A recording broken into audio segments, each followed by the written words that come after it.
میرے نبی نے فرمایا معاذ تمہیں سارے دین کا خلاصہ بتاؤں؟ معاذ الا انبئک بملاک ھذا کلہ، میں تمہیں پورے دین کا خلاصہ بتاؤں؟ کون معاذ؟ کون معاذ جس کے ہاتھ میں علماء کا جھنڈا ہوگا؟ کون معاذ؟ میں ابھی مئی میں ان کے اردن اجتماع میں گیا، آگے ان کے اربد میں گئے، آگے وہاں ان کا مقبرہ ہے 18 کلومیٹر، میں گیا کمرے میں داخل ہوا تو سارا کمرہ خوشبو سے مہک رہا تھا، اور مجھے ایک شخص نے بتایا یہ خوشبو 24 گھنٹے یہاں آتی رہتی ہے۔ جن کو 18 ہجری میں انتقال ہوا، 1417 سال ہو گئے مرے ہوئے، اور قبر سے خوشبو آ رہی، خوشبو آ رہی، خوشبو آ رہی۔ اس آدمی کو سمجھایا کیسے اور بتایا کیا؟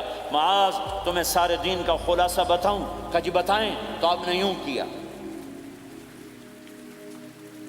اپنی زبان نکالی اور اس کو پکڑا انگلی سے، پھینکا، کف ھذا، معاذ اس زبان پہ قابو پا جا، یہ پورا دین ہے۔ یہ زبان آج کھل گئی ہے، کھل گئی ہے۔ حضرت لقمان علیہ السلام کا فرمان ہے، بیٹا میں چپ رہنے پہ کبھی نہیں پچھتایا، میں ہمیشہ اپنے بول پہ پچھتایا ہوں۔ معاذ نے کہا یا رسول اللہ زبان کے بول پہ پکڑ ہوگی؟ کہ تیرا بھلا ہو جائے معاذ، سب سے زیادہ جہنم میں دھکا دینے والی زبان ہوگی۔ اور ایک صحابی ہیں ابو دجانہ۔ کون ابو دجانہ؟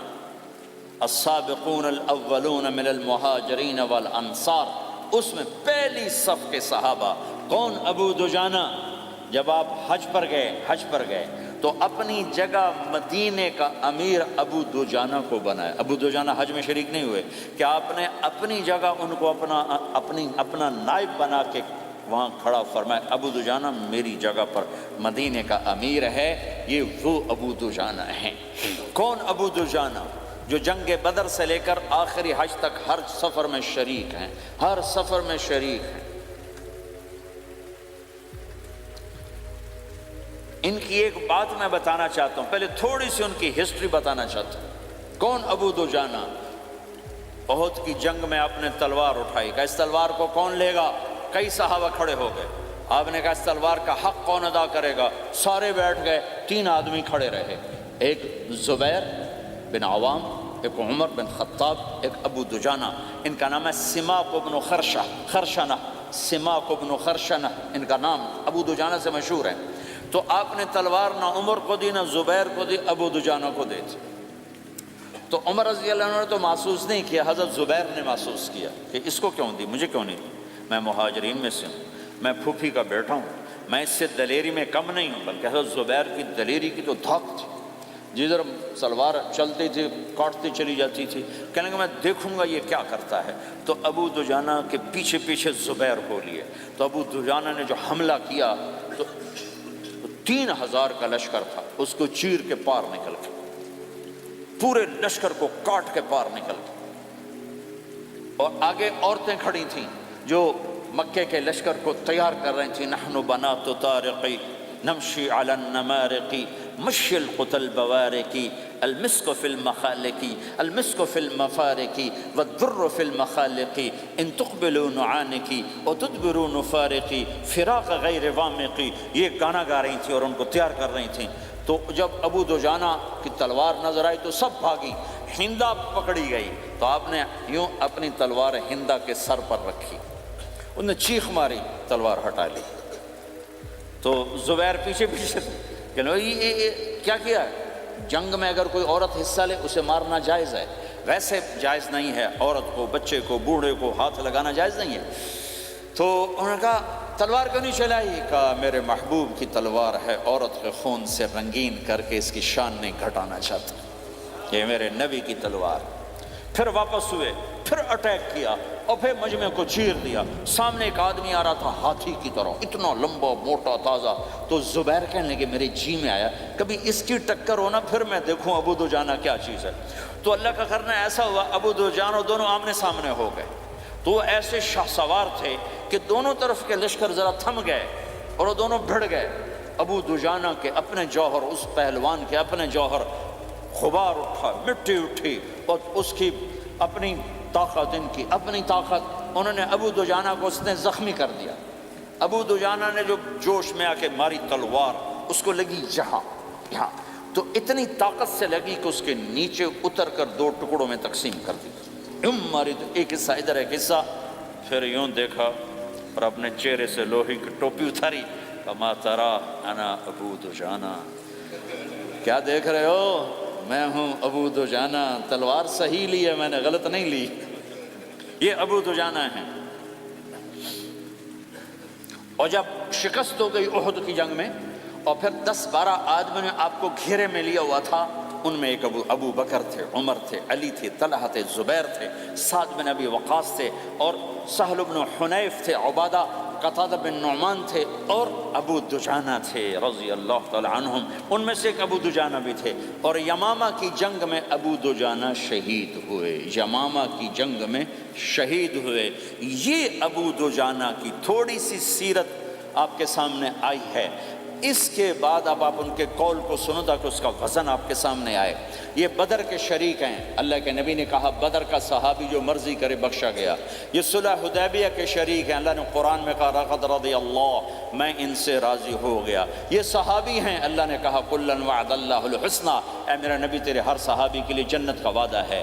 اور اب یہ کیا کہتے ہیں، یہ کیا کہتے ہیں لوگو، ان ارجع عملی عند، لوگو میرے پاس، ابو دجانہ میرے پاس بخشش کا سب سے بڑا عمل جانتے ہو کیا ہے؟ بدر نہیں، احد نہیں، حدیبیہ نہیں، خندق نہیں، خیبر نہیں، فتح مکہ نہیں، آخری حج نہیں، کیا ہے؟ کیا ہے لوگو؟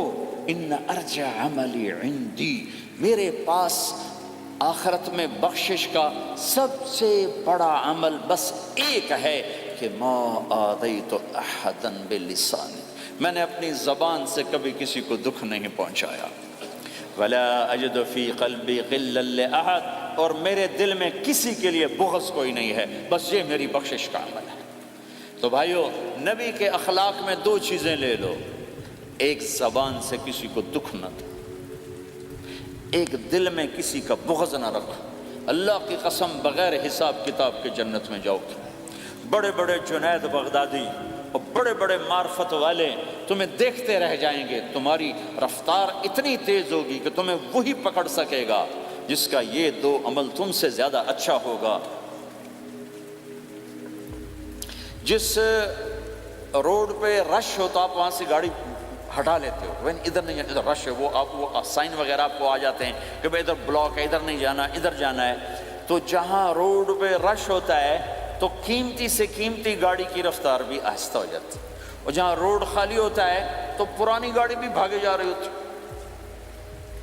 ہمارے یہاں پرانی گاڑی ہوتی ہے نا، پرانی بسوں کے پیچھے لکھا ہوتا ہے نہ انجن کی خوبی نہ ڈرائیور کا کمال، خدا کے سہارے چلی جا رہی ہے۔ اور جس کے پاس ایسی گاڑی ہو، نہ انجن کی خوبی نہ ڈرائیور کا کمال، تو اگر اس کو روڈ خالی مل جائے تو وہ تو مرسیڈیز والے سے پہلے پہنچے گا، رینج روور والے سے پہلے پہنچے گا، بینٹلی والے سے پہلے پہنچے گا، رولز رائس والے سے پہلے پہنچے گا، جو وہ تو پھنسی کھڑی اور اس کا روڈ ہی خالی ہے۔ تو میرے بھائیوں، یہ میں ایک مثال دیتا ہوں، عبادات کی روڈ پہ بہت رش ہے، نمازی بے شمار ہیں، روزے دار بے شمار ہیں، عمرے والے بے شمار ہیں، حج والے بے شمار ہیں، اور تہجد گزار بے شمار ہیں، علماء بے شمار ہیں، حافظ بے شمار ہیں، ذکر والے بے شمار ہیں، بہت رش ہے، تبلیغ والے بے شمار ہیں، لیکن جو اخلاق والا روڈ ہے نا، یہ خالی پڑا ہے۔ اس پہ موٹر زوکی پہ چڑھ کے آ جاؤ تو سب سے آگے نکل جاؤ، سائیکل پہ چڑھ کے آ جاؤ تو سب سے آگے نکل جاؤ، کہ روڈ ہی خالی ہے، اخلاق کا روڈ خالی ہے۔ غصے کو پینا، دکھ دینے والے کے سامنے، درد دینے والے کو خوشیاں دینا، گالی دینے والے کو دعا دینا، کرو تو صحیح۔ میرے رب کی قسم، اس میں وہ لذت ہے، وہ لذت ہے کہ ساری دنیا کی لذتیں تمہیں بھول جائیں گی اگر یہ لذت تمہیں مل گئی۔ پی جا ایام کی تلخی کو بھی ہنس کے ناصر، غم کے سہنے میں بھی قدرت نے مزہ رکھا ہے۔ اپنے لہو کے گھونٹ پی، زخم پہ زخم کھا کے جی، آہ نہ کر لبوں کو سی، عشق ہے دل لگی نہیں، سینے پہ تیر کھائے جا، آگے قدم بڑھائے جا، یعنی زبان حال سے کہہ دے کہ ہاں ستائے جا۔ آج اخلاق کوئی نہیں ہے، میں تو روتا پھرتا ہوں۔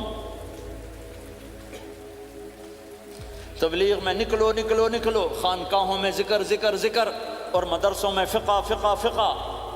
کوئی تو اس سبق کو بھی، یا اور بھی دکھ ہیں زمانے میں محبت کے سوا، راحتیں اور بھی ہیں وصل کی راحت کے سوا۔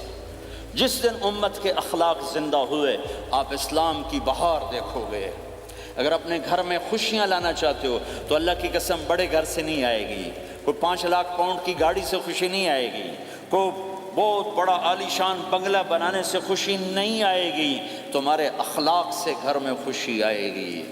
اگر بیوی کا سلوک تمہارے ساتھ اچھا ہے، تمہارا سلوک بیوی کے ساتھ اچھا ہے، اس گھر میں خوشی ہے۔ بیوی کا بول بدتمیز ہو تو خامند کی زندگی برباد، خامند کا بول بدتمیز ہو تو بیوی کی زندگی برباد، اولاد بد اخلاق ہو تو ماں باپ کی زندگی برباد، ماں باپ میں سختی ہو تو اولاد کی زندگی برباد، بھائی بھائی میں بول میں سختی ہو تو بھائی کی زندگی برباد، بہن بھائیوں میں سختی ہو تو بہن بھائی کی زندگی برباد، نیبر کے ساتھ سختی ہو تو نیبر کی زندگی برباد۔ میرے نبی نے فرمایا ما آمن بی من بات شبعان و جارہ جائع، وہ میرے اوپر ایمان لایا ہی نہیں جو خود پیٹ بھر کے کھائے اور پڑوسی بھوکا ہو۔ واللہ لا یؤمن واللہ لا یؤمن واللہ لا یؤمن، 3 دفعہ اللہ کی قسم ایمان والا نہیں، اللہ کی قسم ایمان والا نہیں، اللہ کی قسم ایمان والا نہیں۔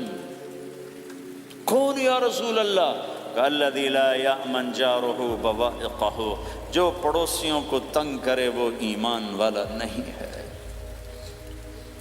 میرے بھائیوں، یہ چیپٹر مٹ چکا ہے، کہیں نہیں دیکھنے کو ملتا ہے۔ ایسا نہیں کہ دنیا خالی ہو گئی ہے، لیکن 1 کروڑ میں 1 ملا تو کیا ملا، 1 کروڑ میں بھی 1 نہیں ملتا۔ میں بڑے لمبے سفر کر کر کے اس نتیجے پر پہنچا ہوں کہ 1 کروڑ مسلمان اکٹھے کروں، اس میں لاکھوں تہجد گزار ہوں گے، لاکھوں 5 وقت کے نمازی ہوں گے، اس میں لاکھوں عمرہ حج کرنے والے ہوں گے، اس میں لاکھوں علماء حفاظ ہوں گے، لیکن شاید اخلاق والا ایک بھی نہ۔ اپنی زندگی کو اگر سکھ دینا ہے، چیزوں کے پیچھے نہ دوڑو، اخلاق بناؤ۔ مقدر کی چیزیں ملیں گی، کمائیوں میں حلال لاؤ، حرام سے بچو، سچ پہ آؤ، جھوٹ سے بچو، دھوکہ نہ دو کسی کو، ورنہ زندگی ویران ہو جائے گی۔ ٹیکس بچانے کے لیے جھوٹ نہ بولو، ورنہ دل کالا ہو جائے گا۔ جھوٹ پیسے کی خاطر، لعنت ہے اس دولت پر، لعنت ہے اس ملک پر۔ کیا مثالیں اس امت نے قائم کی ہیں، اچھوں سے برے، بروں سے اچھے ہمیشہ پیدا ہوتے چلے آئے۔ یزید فاسق، فاجر، ظالم، 3 بر اعظم کی حکومت چھوڑ کے مر رہا ہے، 34 سال کی عمر، اور بعض آتا ہے 38 سال کی عمر، 40 سال کو نہیں پہنچا، 40 سال سے پہلے مر گیا۔ اس کا بیٹا معاویہ بن یزید رضی اللہ تعالیٰ عنہ، 3 بر اعظم کی حکومت، 3 بر اعظم کی حکومت، 40 دن حکومت کی، 40 دن۔ پھر اپنے سارے خاندان کو اکٹھا کیا اور کہا دیکھو لوگو، جس حکومت کے نیچے حسین کا خون گرا ہو، میں اس حکومت پہ لعنت بھیجتا ہوں۔ یہ ہے تمہاری حکومت، جس کو مرضی دے دو، مجھے نہیں چاہیے۔ 3 بر اعظم کی حکومت چھوڑ دی، صرف 22 سال کی عمر میں، 22 سال کی بھرپور جوانی کی عمر میں حکومت کو لات مار دی۔ میں چند پاؤنڈ کے لیے سچ کو لات مار دوں، میں چند پاؤنڈ کے لیے انسانوں کو دھوکہ دوں؟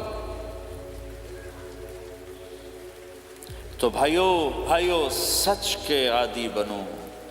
بڑا عالی خلق ہے سچ بولنا، بڑے عالی اخلاق ہیں لوگوں کو نفع پہنچانا، لوگوں کے سامنے میٹھا بنو، کڑواہٹ اندر رکھو، مٹھاس تقسیم کرو، پوری دنیا میں دین زندہ ہوگا۔ اس نقل و حرکت، یہ دعوت کی نقل و حرکت، میں بولٹن میں آج سے 31 سال پہلے بھی آیا تھا، 20 آدمی نہیں اکٹھے کر سکے تھے ہم، سارے دن کے گشتوں کے بعد۔ ایک گرجا مسجد تھا اس وقت، تو ہم کو 50 آدمی اکٹھے نہیں کر سکے تھے۔ آئیے ہزاروں کا مجمع ہے، اس کے پیچھے پتہ نہیں کتنی محنتیں ہوئی ہیں، تب جا کر یہ رنگ بنا ہے، اس لیے کہ شکل بنی ہے، اس میں رنگ بھرنے کی ضرورت ہے، اور وہ ہے میرے نبی کے اخلاق، میرے نبی کی مبارک زندگی، جس میں درگزر، جس میں معاف کرنا، جس میں میٹھا بول، جس میں چھوٹا بن جانا اور دوسرے کو بڑا بنانا، جس میں سچ بولنا، جس میں دھوکے سے بچنا، یہ مسلمان کی شان ہے۔ تو ہمارے تو نوجوان یہاں کی لڑکیوں کو دھوکہ دیتے ہیں، پیپر بنانے کے لیے یہاں کی لڑکیوں سے شادی کرتے ہیں، ان کی زندگیاں برباد کر دیتے ہیں، اپنا ایمان خراب کرتے ہیں، ان کی زندگی خراب کرتے ہیں۔ مسلمان ہی دھوکے باز بن جائے تو لوگوں کو راہبری کون دے، راہبر کون بنے گا؟ تو میرے بھائیوں، اللہ اس کے رسول کو ڈھونڈنے کے لیے یہ تبلیغ کی محنت ہے، در در پھرو، اور یہ دو باتیں بن جائیں، ایک ہماری عبادات ٹھیک ہو جائے، ایک ہمارے اخلاق ٹھیک ہو جائے، اس کو لے کر جب ہم پھریں گے تو اللہ کے فضل سے ایک لہر چلے گی جو دنیا کے ہر آخری کونے تک پہنچے گی، ہر گھر کو اللہ تعالیٰ توحید کے نور سے روشن کر دے گی۔ اس کے لیے ہم وقت مانگتے ہیں کہ یہ ایک زندگی ہے جو میرے 1.25 گھنٹے کی تقریر سے 1.5 گھنٹے کی تقریر سے قابو میں نہیں آئے گی، اس کو سیکھنے کے لیے وقت مانگتے ہیں۔ نکلو میرے بھائیوں، اور آج تک جو اللہ پاک کے ساتھ، اللہ کے رسول کے ساتھ کوئی جنگ کی، اس سے صلح کر لو، کسی سے لڑے ہوئے ہو فوراً صلح کر لو، اس کو بھی منا لو، اس سے بھی مان جاؤ، کسی سے روٹھے نہ رہو، کسی سے قطع تعلق نہ کرو، سب سے سلام کرو، دل کو صاف رکھو۔ ابو دجانہ جیسی ہستی فرماتے ہیں کہ میری بخشش کا عمل یہ ہے کہ زبان سے دکھ نہیں دیا، دل میں بغض کوئی نہیں۔